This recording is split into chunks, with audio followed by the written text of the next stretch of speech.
Hello, welcome to Friday. My name is Tom Carnell. You have joined me for Carnell Knowledge, a little show I do 3 times a week on Monday, Wednesdays, and Fridays, where I review / recommend 5 movies, a book, and 5 records. I'm a guy who I used to be a buyer for Tower Records, Record Factory and Warehouse. I published Carpe Noctem, which was a dark art publication back in the 90s, where we interviewed a lot of comic people and artists and filmmakers and all that kind of stuff. And then once that ended, I sort of shifted over and worked for Fangoria and Dread Central for about 15 years. And now I'm an author, and you can go to my Amazon page to find out all about that. There's some novels, a bunch of short story collections, an interview book from the Carpe Noctem days. And I ran a podcast or two, and that sort of all came together when I decided to do this for YouTube. And again, I do it 3 times a week, and I hope you stick around to the end of the show. That really helps me with the algorithm. And if you have anything you want to talk about, please comment below. I get back to you pretty quick. Or if it's something you want to take offline, you can go ahead and email me at tomcarnell@gmail.com. Okay, so that's all the business part taken care of. We're going to get started with, again, the 5 movies that I saw over the last few days. I'm constantly watching things. I'm constantly reading. I'm constantly listening to things.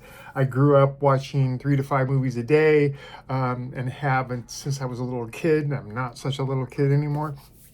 And again, having worked for Tower and Record Factory and a couple other places, I was super lucky in that I've been around a ton of music.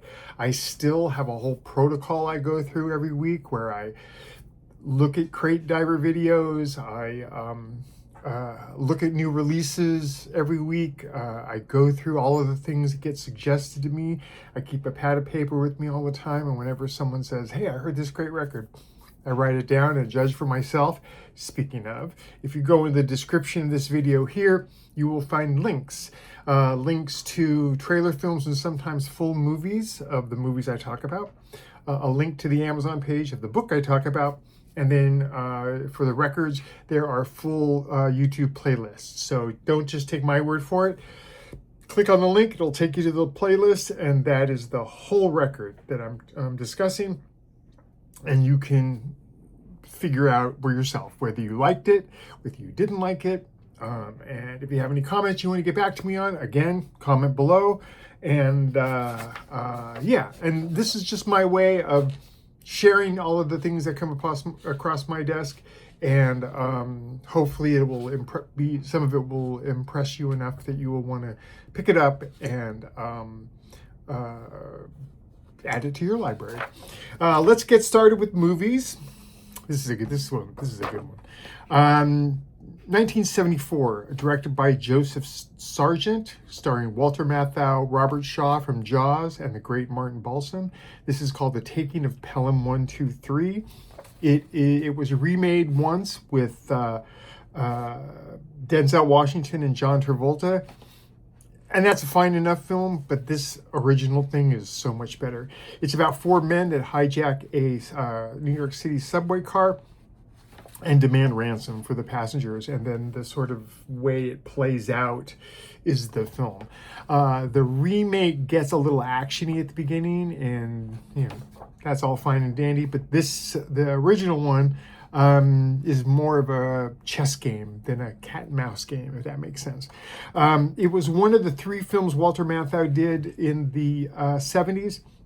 This, Charlie Varick, and something called The Laughing Policeman, where we know Walter Matthau mostly for comedies. None of this stuff is very funny. There's humor in it, but for the most part, he's playing a cop or a private eye or that kind of a thing. He's deadly serious. He's not super capable, but he's I'm hearing my dog in the background. He's not fooling around. So both Matthau and Shaw are terrific. This is a very New York film if you think about things like Death Wish and The French Connection 1 and 2. that's the same kind of vibe. The script on this is very tightly wound, genuinely exciting.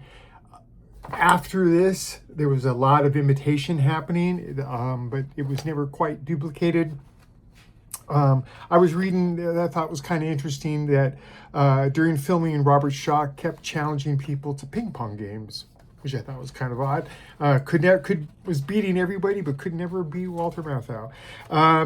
Interestingly, also, is that they use colors for people's names. If you think about the way Quentin Tarantino did, like Mr. Blue and Mr. White, Mr. Pink, in Reservoir Dogs, guess where he got it from?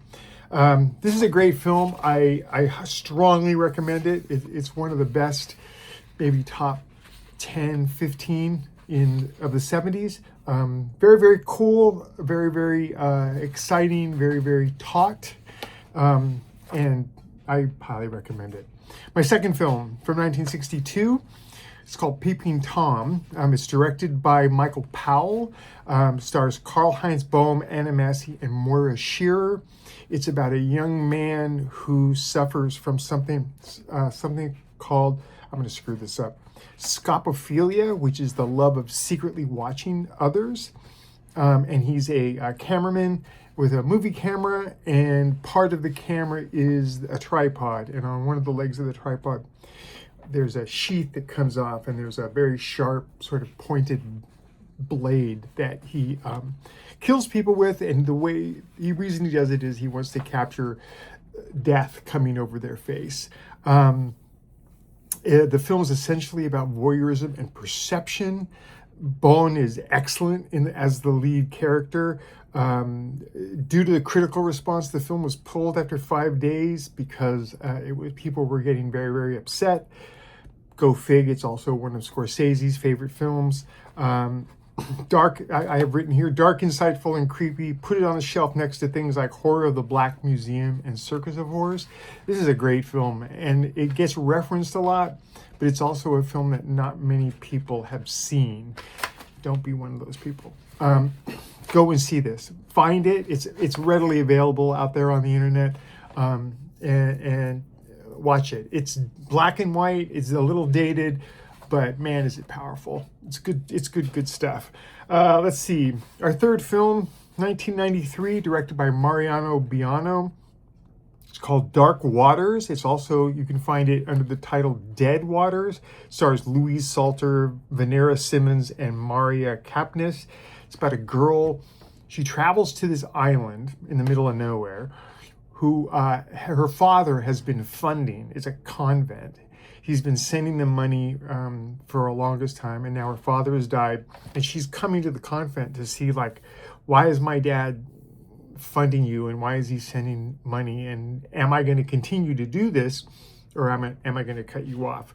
It feels very, very much like a Lucio Fulci film. It feels like a Dario Argento film. It almost feels like a giallo. It almost feels like nunsploitation, but it kind of exists in this netherworld between all of those things. It's a fascinating story. I will say at times it becomes kind of incomprehensible, but if you just kind of strap in, you'll be fine. There's some great faces in it. The elderly woman who plays the Mother Superior has a great face, heavily lined, and she plays blind. And this thing is moody, it's atmospheric, and just downright creepy. A lot of the acting can be a little so-so, but the direction, the set design are the engine that drives this thing.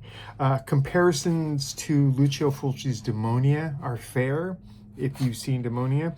In a weird way, like I say, it comes off like it should be nunsploitation, but it's not.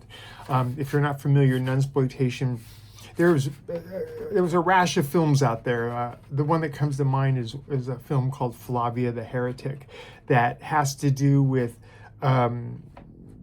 sort of behind the curtain, inside baseball on convents and nunneries and some of the things that supposedly happen. None of them do. But yeah, it was a whole thing for a while, and you know, a lot of it was titillation, a lot of it was excuses for lesbian content, and it was all. I mean, they call it an exploitation, so it's very much exploitation. But it was a whole thing. I may do a show on that at one point. I don't really know. I'm not a huge fan of it, but it's there. You should be aware of it.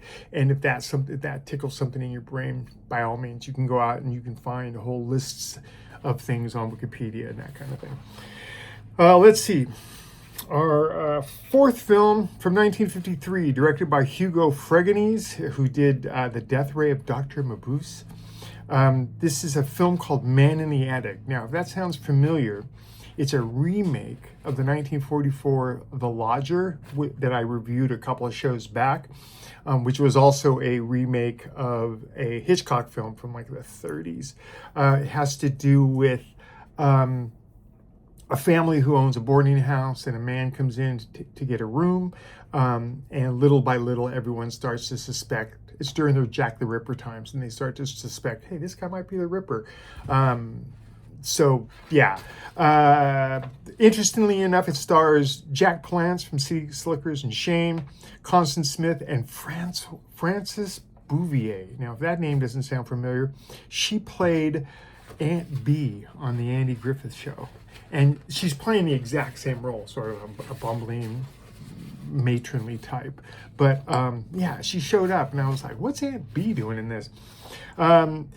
Interesting is that a failure of the original copyright holder to renew the film's copyright resulted into it falling into the public domain. Therefore, there are a lot of different versions of this, the Man in the Attic. Does that sound familiar?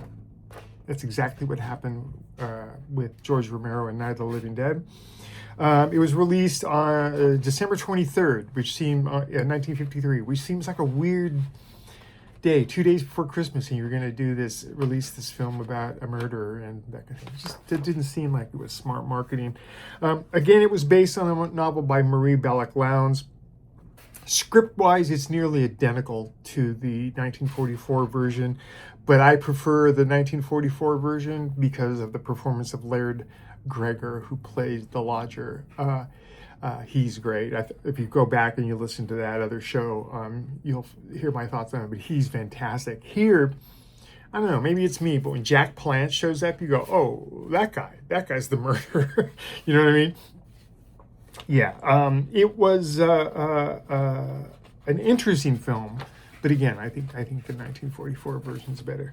And then our final film is from 1931. It's Robin Mamoulian's version of Dr. Jekyll, Mr. Hyde, starring Frederick March, who is in things like The Best Years of Our Lives and Inherit the Wind. Miriam Hopkins is in it, from Barbary Coast, Rose Babart. It's Dr. Jekyll and Mr. Hyde. We've seen this thing done 1,000 times. It is the first horror film to ever win an Academy Award. Hyde's appearance was very much based on a Neanderthal man, which I thought was odd, and it was grueling. The shooting was long. Frederick March was really just acting his butt off, so much so that he was hospitalized after the filming was ended. A couple of things I found odd. Dr. Jekyll's kind of I don't want to say a goody two-shoes, but he's a very studious man. He's a very good man, and he doesn't have a lot of vices. But he goes to a party and meets up with a bunch of other doctors, and all of these guys have vices. I mean, to the point of being bohemian. They drink a lot, they smoke a lot, they leer at women, and yeah, I just thought that was kind of odd. The film is admittedly hampered because of how early it is. The rollout seems a little stilted, and they seem trapped by the conventions of the silent film era. Jekyll's transformation into Hyde was accomplished with the use of color filters and makeup that would appear under specific lighting, so as as like they had makeup that would appear one way under, like, let's say a red gel, and then they would subtly change that gel to a blue gel, and then different highlights would come out. For years, Mamoulian, the director, wouldn't tell anyone how he did it, but ultimately he did. The film is set bound, it's stagey, it's a little over dramatic, but it's an important film in the annals of film history. Again, it's something you need to see just so that it'll help put into perspective the time it was made, but also the subsequent iterations of the story. And that's going to do it for movies. Our book is a really early one. Speaking of knowing your history, it's from 1919. It's by a gentleman named H. Bedford-Jones. I talked about an H. Bedford-Stone book back in the early parts of these episodes, some Viking adventure. But this is called The House of Skulls. It's a collection of short stories. The book I had, you can find many iterations of the different collections of him. The book that I had 5 of his most exciting works from the pulp magazines of the early 20th century. There were 4 novelettes and 1 short story. Those were House of Skulls, Written in Red, Yellow Intrigue, Down the Coast of Barbary, and something just called Skulls. Sure to please aficionados of pulp, because it's pulp in spades, but readers looking for more adventurous writing or more modern writing are going to be left cold. Bedford-Jones is proclaimed to be like the king of pulps, and it does shows. Let's see, only one story in this is truly horror, and that is House of Skulls. The other ones are mostly let's call them manly adventures. Unlike the Viking book, which was called The Cross and the Hammer, these don't feel like YA or young adult. This was an enjoyable read. It wasn't a particularly long one, but again, it was pretty. Things were handled well. Once I made that adjustment, like I sat down. I usually sit down before I read something that's not modern, and I have to frame it in my head. This was 1919 when this was written. This was before film. This was all this other stuff, and so we have to make certain mental recalibrations in order to enjoy it. Moving on to records, a bunch of stuff this week, and we're kind of all over the place. 1996. There was a band called Redshift. This is a self-titled record. It is the band is from what it used to be called the Berlin School of Electronics. If you could think like Klaus Schulze and Tangerine Dream, very spacey, very kind of relaxing. Speaking of Tangerine Dream, this record reminded me a lot of Tangerine Dream's record Phaedra. Redshift has a prodigious output. There's a ton of records out there that they did, and the records overall are sprawling. They're very spacey, but quite enjoyable. The names that came to mind while listening were Robert Schroeder, Johann Schmoling, who was in Tangerine Dream, the band Transponder, Klaus Schulze, and Michael Honig.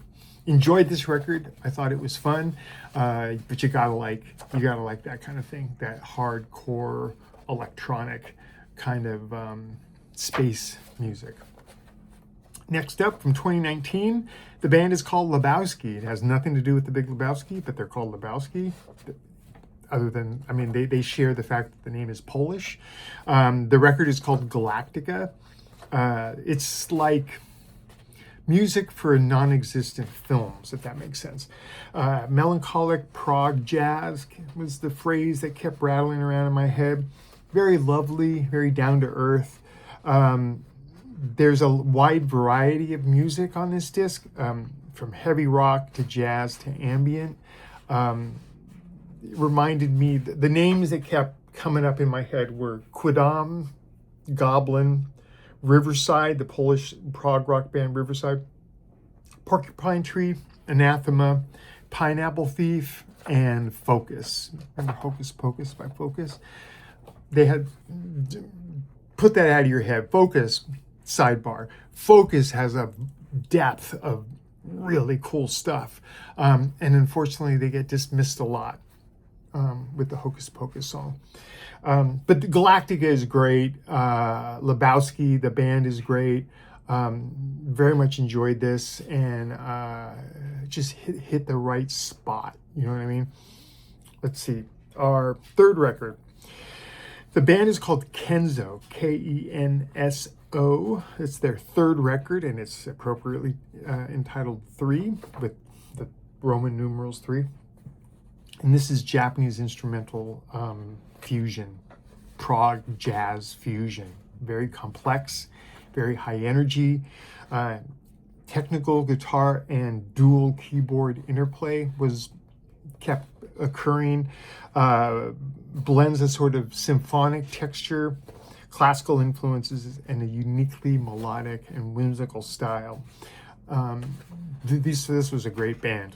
I enjoyed this a lot, and I quickly added a couple more of their records to my inbox. It reminded me of, let's say, Space Circus, Ars Nova. I'm going to do a review, I think, next week of an Ars Nova record. Sky Whale, Wind Chase, Ein Sof, Bill Bruford, the many iterations of his band, Brand X, Happy the Man, National Health. You feel me? It's very proggy with a lot of jazz overtones. Let's see. 2 more. The next record is from 1980. It's from the Silesian Blues Band. Most often they get labeled SBB.